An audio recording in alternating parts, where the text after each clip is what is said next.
E aí, pessoal? Olha só, muitas pessoas pedem com uma certa frequência um material que seja capaz de dar um panorama geral da Bíblia. E no review de hoje, nós iremos trazer uma das publicações que o Nascido recomenda para você que quer saber de uma forma geral de tudo que a Bíblia trata. No review de hoje, nós vamos falar dessa belezura aqui. Panorama do Antigo Testamento. Ele é escrito por Gleason L. Archer, publicado por Edições Vida Nova. E do que esse material trata? Ele vai tratar do escopo geral dos 39 livros do Antigo Testamento.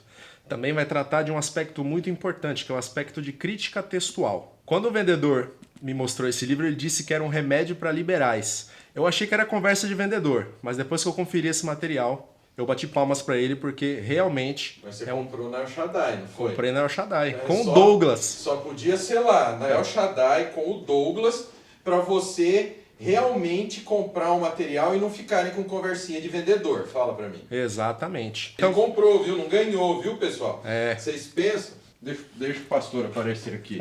Vocês pensam que tudo do... Fica aqui. Vocês pensam que tudo do Nascido a gente ganha, né? Você ganhou os 2 livros, né?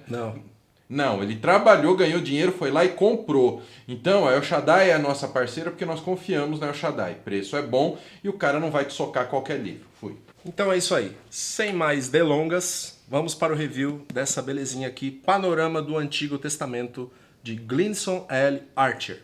Vem comigo. Então, pessoal, vamos agora para o review desse material aqui, Panorama do Antigo Testamento, do Gleason L. Archer Jr., publicado pela editora Vida Nova. É um material que muita gente pede indicação, fala, Pastor Raul, indica um material bom sobre panorama bíblico.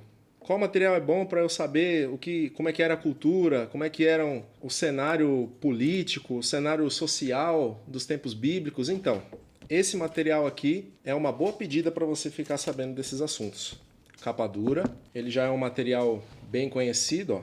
A primeira edição dele é de 1964. Essa edição que eu tenho em mãos aqui é de 2018. Vamos dar uma olhadinha no sumário para a gente ter uma ideia geral do que essa obra trata. Aqui tem prefácio, a introdução, começa pela inspiração do Antigo Testamento e ele é dividido em partes. Ó.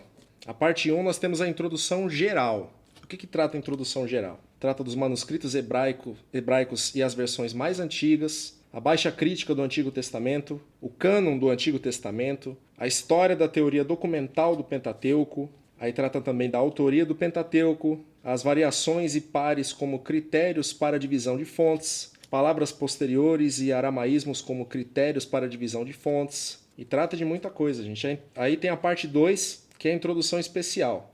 Aí aqui já vai tratar dos livros do Antigo Testamento em si. Tem aqui na página 207, trata de Gênesis, depois Gênesis continuação, e vai seguindo. Temos também a parte dos apêndices. O apêndice 1 ele traz a cronologia do Antigo Testamento. Olha só que interessante. O apêndice 2 vai tratar dos anacronismos e inexatidões históricas do Alcorão.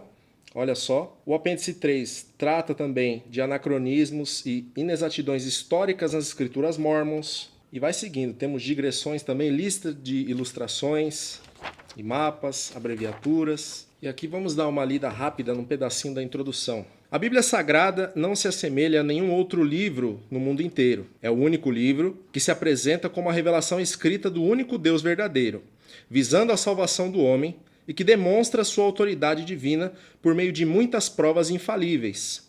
Outros documentos religiosos, como o Alcorão, podem declarar ser a palavra de Deus, mas não contém as provas de autenticidade que há na Bíblia. Por exemplo, o fenômeno de profecias cumpridas. É uma coisa peculiar que a Bíblia possui. Como a introdução diz, existem muitos livros que se dizem sagrados por aí, mas nenhum deles é tão preciso e tão verdadeiro, tão fidedigno quanto a Bíblia. E isso é testificado pelas profecias cumpridas, por exemplo. Aqui fala um pouco do escopo da obra. Olha só. Introdução ao Antigo Testamento é a expressão que se aplica ao estudo sistemático do pano de fundo do Antigo, dentro do qual se deve entender os primeiros 39 livros da Bíblia de forma correta. Trata de assuntos de linguagem, costumes e situações históricas. Trata das pessoas, dos lugares e dos acontecimentos aos quais os vários livros da Bíblia fazem alusões. No seu escopo total, abrangem os seguintes ramos de estudo. Ele vai falar das línguas nas quais o Antigo Testamento originalmente foi escrito, vai falar da história do povo hebreu e dos países vizinhos com os quais tiveram contato, vai falar da religião e da cultura dessas nações não hebraicas, conforme se nos revelam os antigos autores pagãos e as descobertas da arqueologia moderna. Também vai falar da autoria dos vários livros da Bíblia, uma vez que a questão sobre quem escreveu o livro tem muito a ver com seu significado e confiabilidade. É algo imprescindível para a gente saber quem foi o autor de qual livro. Ajuda a gente a entender o contexto. Uma vez que você entende o contexto, facilita muito a sua vida. Aí aqui temos a classificação das línguas semíticas, aqui um mapa mostrando o Crescente Fértil, a região da Mesopotâmia, a relação entre o Antigo e o Novo Testamento, a família semítica de línguas, inspiração do Antigo Testamento. Aqui vai falar de algo muito importante, algo que, quando eu comprei essa obra, o vendedor ele me disse que esse livro era um remédio para liberal, e realmente é. Aqui vai falar da inerrância dos autógrafos originais. Aqui tem um ponto interessante. Sem dúvida, há verdades em todos os demais documentos religiosos conhecidos. O Alcorão, os Vedas, o Upanishads, os Anacletos, a Ilíada e a Odisseia. Muito embora essa verdade possa coexistir com uma abundância de erros. O que se deve fazer com livros desse tipo, que contêm verdades e erros? A única coisa que se pode fazer é sujeitá-los à faculdade crítica do raciocínio humano. Aqui vai falar da transmissão do texto. Aqui trata um pouco de historiadores extra-bíblicos. Aqui mais uma tabela que faz uma comparação de outros escritos antigos em relação à Bíblia. Aqui também fala a doutrina da inspiração afirmada pelas próprias Escrituras, que vai linkar as passagens da Bíblia falando de si mesma, falando que ela é infalível, que ela é inerrante, que ela de fato é a palavra de Deus. Aí aqui o que a gente falou um pouquinho no começo, a prova infalível da profecia cumprida. Nas Sagradas Escrituras há uma forma de evidência que não se encontra em nenhum outro documento religioso conhecido. O fenômeno da predição e cumprimento de acordo com um plano ordenado, seguido por Deus, que é soberano sobre a história. É isso que coloca a Bíblia num lugar diferente de demais livros antigos. Porque a Bíblia ela não é um livro meramente humano, a Bíblia é a palavra de Deus, pessoal. Aqui tem uma foto, lembrando que o material tem as ilustrações, as fotos em preto e branco, até porque, como é muita informação, se fosse fazer colorido, imagina o preço que ia custar essa obra.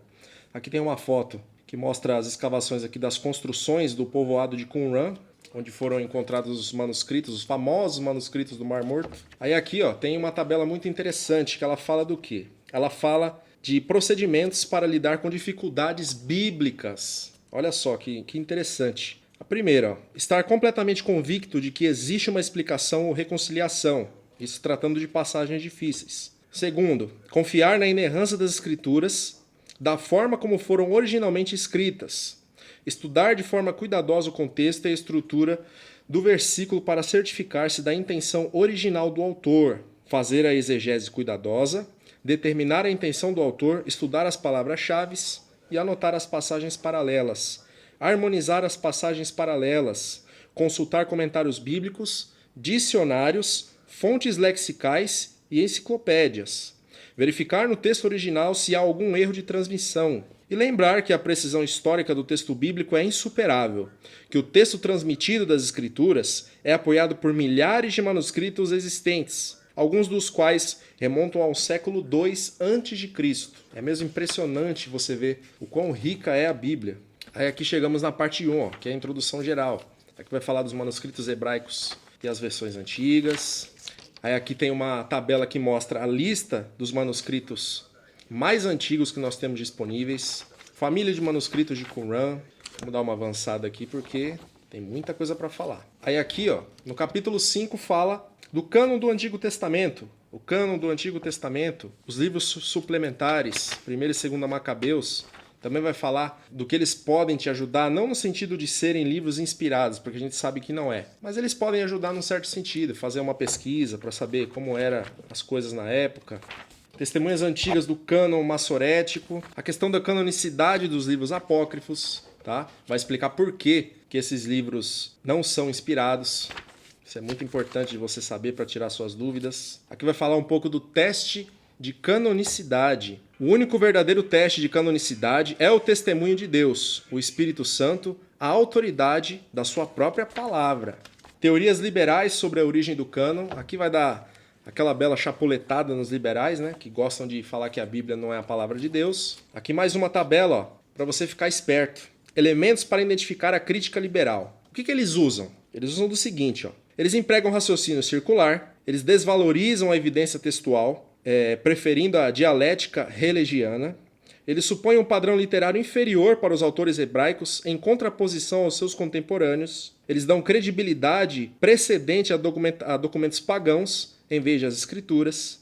Quer dizer, eles falam que a Bíblia copiou outros livros. Isso não é verdade. Eles supõem uma origem puramente humana para a religião de Israel. Tramam de forma artificial as discrepâncias manipuladas como prova para o erro do texto bíblico. Eles adotam a duplicação literária ou repetição como demonstração de autoria diversa. Eles afirmam que a confiabilidade científica para a datação dos documentos de acordo com certa teoria da evolução.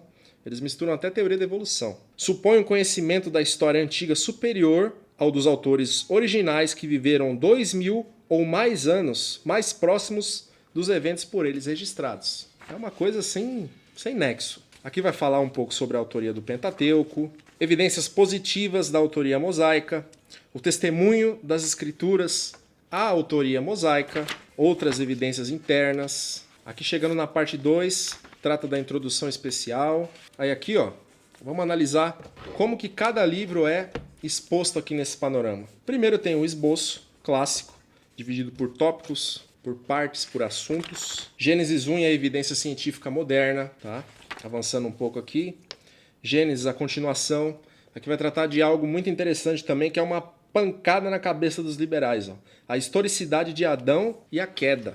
Aqui tem um mapa que retrata um pouco das nações que a gente encontra relatadas lá em Gênesis 10. A Torre de Babel e a confusão das línguas. Aí aqui tem um desenho que você já deve ter visto em muitos lugares por aí, ó. O que poderia ter sido a Torre de Babel, ó. Ela provavelmente foi semelhante a um zigurate. Aí aqui tem algo muito interessante, ó. Essa tabela mostra o mundo dos profetas. Ela coloca o nome do profeta, a data do ministério do profeta, os profetas que foram contemporâneos a ele, que viveram na mesma época, a sua audiência, seus ouvintes, né? O poder mundial, ou seja, até onde as profecias deles alcançaram, e os reis contemporâneos a eles. Aí aqui, avançando mais um pouquinho, o apêndice 1, ó, vai falar sobre a cronologia do Antigo Testamento.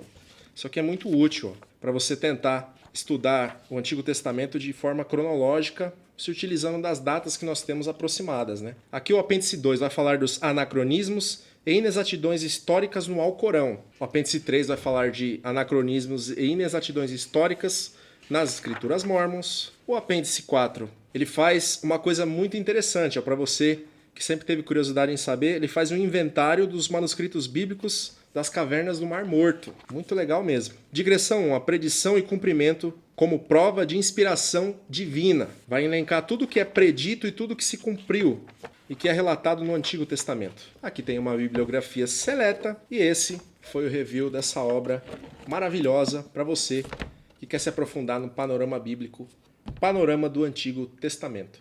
E esse foi o panorama do Antigo Testamento de Gleason L. Archer. E atenção, você que é aluno do Bacharel Livre em Teologia do Nascido de Novo, esse material aqui vai te ajudar tanto com a questão de panorama bíblico, quanto com a matéria de crítica textual. Vai agradar o Adolfo. Isso. E olha só, aí na descrição do vídeo, você que ainda não é aluno do Bacharel Livre em Teologia do Nascido de Novo, você vai encontrar o link para adquirir o curso com o valor antigo e ainda com mais 10% de desconto. Lembrando que você é o escragiário aqui do Nascido, né? Você é escragiário por quê? Porque você é um aluno que se destacou no Nascido de Novo, no curso, entendeu? E aí hoje você está aqui no Nascido, ajudando a gente, trabalhando com a gente aqui no Nascido. É isso aí, pessoal. Aproveita essa oportunidade. Deus abençoe.